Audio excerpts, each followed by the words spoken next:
Welcome to our basic equipment care presentation. Before we get started, I wanted to note that it's important to always follow the instructions in your owner's manual and on the cleaning products themselves. If you have any questions, please reach out to the person who helps you with your equipment, whether that be your OT, PT, or wheelchair vendor. To begin cleaning your manual wheelchair, the first thing you want to do is to remove any food crumbs with a towel. Then you can wipe down the frame with soapy water. We're using gentle soap here and a sponge or damp cloth. You want to make sure that you dry whatever you wash off so the frame doesn't stay wet. On that note, it's important that you don't hose anything down with running water. It could cause the frame to rust from the inside. Any upholstery that is non-removable can be wiped down with a lightly damp soapy sponge. You should aim to wipe down your frame monthly. As a side note, whether you own a manual or a power wheelchair, if you have long hair, it often can get stuck in the casters and axles.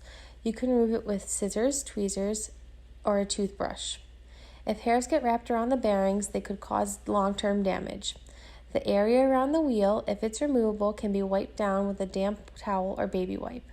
This also should be completed monthly.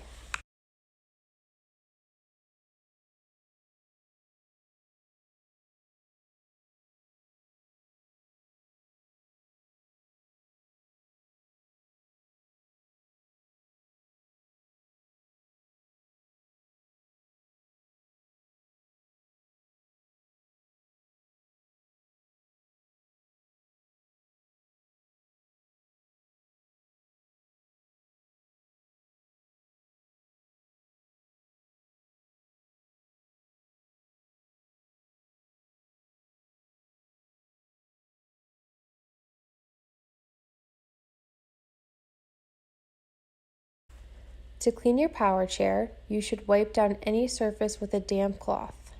If you're having problems reaching crumbs all the way in the middle of the chair, you can use an air compressor to remove dirt from the hard-to-reach areas. Beyond the typical cleaning that is recommended for your chair, it's important for us to be especially diligent with sanitizing and disinfecting commonly touched objects. Beyond the normal cleaning, your chair should be disinfected often and anytime you go out.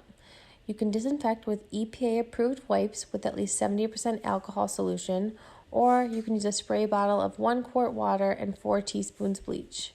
It's also really important to make sure you're washing your hands as well as your caregivers are washing their hands. Anytime a new person comes into contact with your chair, you should be sure to clean the joystick, the brakes, any head control or mouth controls, headrest, armrest, hip guides or laterals, the back, and especially the push handles. Those are parts that are commonly touched and need to be sanitized if someone else is touching them. Other things to think about is any equipment that may go into your mouth that you use for self-care, and a backpack or a purse that goes on your chair. Make sure you know how to disinfect it regularly as needed.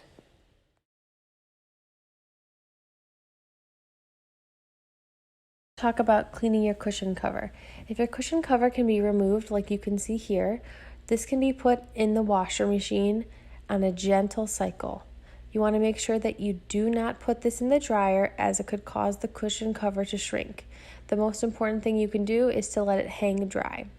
Also, when we talk about using bleach or any kind of disinfectants for cleaning in times of COVID-19, you want to make sure that you're not using any bleach solutions on your upholstery because it can stain the upholstery. If you have additional questions on basic equipment care, please feel free to reach out to us at office@sva.org. Thanks and have a great day.